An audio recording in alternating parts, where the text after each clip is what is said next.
welcome other teachers. So we have to do this shift to online. Last Wednesday, we did a workshop on materials and we used this system that you're looking at right now that I'm recording on, which is called Google Meet, which is basically a larger version of Google Hangouts. But it's not important what it is. I mean, you can run this on any software, Zoom, maybe even Skype, I don't know.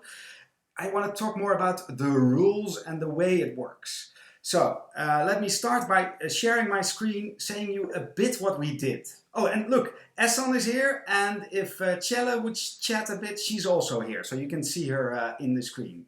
So basically we had 40 students in this, hi Celeste, we had 40 students in this system. They were all there sort of in this sidebar that you see right there, and we could mute them. So what we did, let me first show you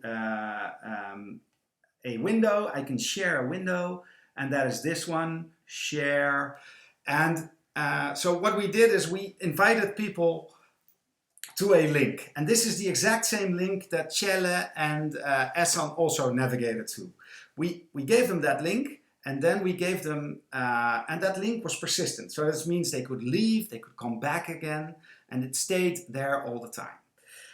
And we asked them to log in at around 9, but then they could get their coffees, could walk around, stuff like that. At 9:30, I said, I really want you all in there because I wanted to know if the system would handle 30 students. We asked so I had this on the screen while this was happening. It was, I'll be back. You guys mute your camera and mute your microphone because, you know, otherwise it goes loud, right? So we had that happening.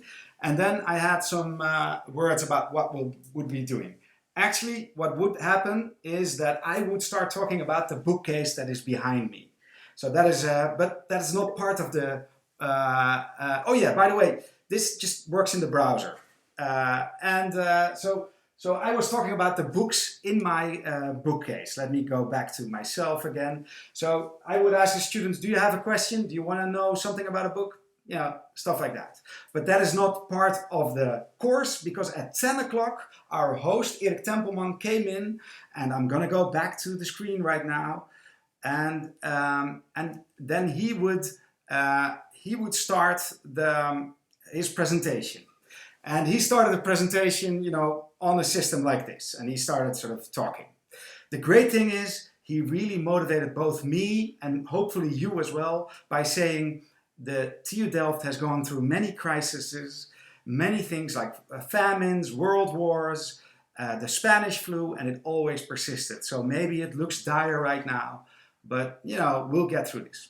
He started with a presentation and then he asked students to work in pairs. And that worked amazingly. They were just offline, and then at 12 they came back. And we sort of had a short question. And the students would answer just like Essan was doing, would put little questions in the screen. So it really worked very well.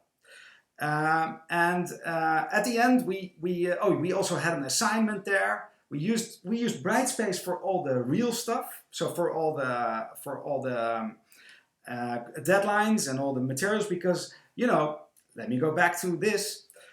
This thing is not GDPR compliant, but that's not really important because we're not saving anything. And we're using Brightspace for all the deliverables and things like that. So just to end with one thing that I wanted to share with you as well is there is one thing that I want to present as well. We asked the students to just share their setups, and this is what we got back. So we would see how students were watching the presentation from their home. This is also a great way to sort of check if they're really making attention, so if they're paying attention.